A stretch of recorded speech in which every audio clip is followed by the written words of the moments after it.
On behalf of all of the board members and the staff at the NTSB, we offer our condolences to those families who lost a loved one in this crash, and our thoughts go out to those who are hospitalized for a speedy recovery. I'm here to provide our first on-scene update of the crash that occurred yesterday here at San Francisco involving Asiana Flight 214. We had our organizational meeting this morning. We involved our parties to our investigation, those people that can provide expertise to our investigators, as well as the individuals who have been working on scene since the crash occurred. We outlined the work that we intended to accomplish today, and I'm going to talk to you about some of the work that's already been completed and some of the work that's in progress. First, I'd like to share with you a preliminary review or an audition of the cockpit voice recorder and the flight data recorder.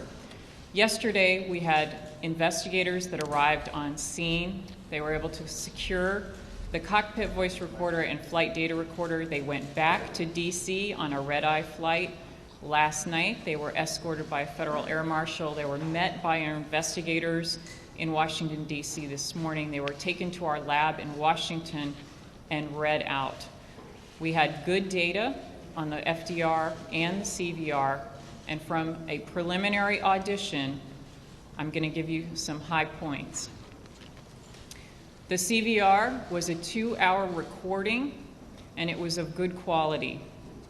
The recording began while the aircraft was in cruise flight, 2 hours out.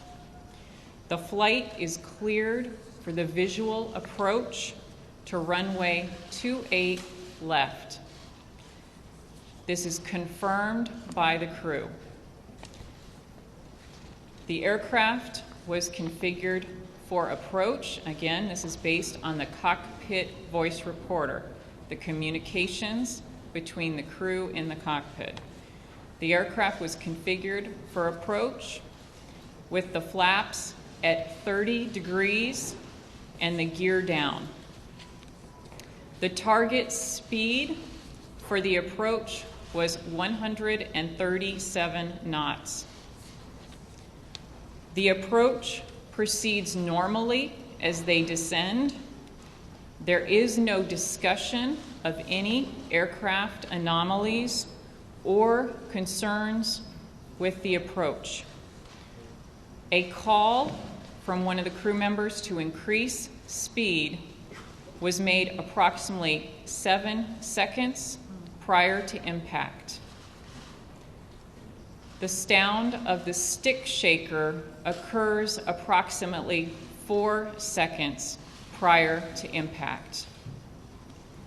A call to initiate a go-around occurred 1.5 seconds before impact. Again, what I just gave you was a brief recap of what our team in Washington in our lab heard on the cockpit voice recorder when they auditioned it. Now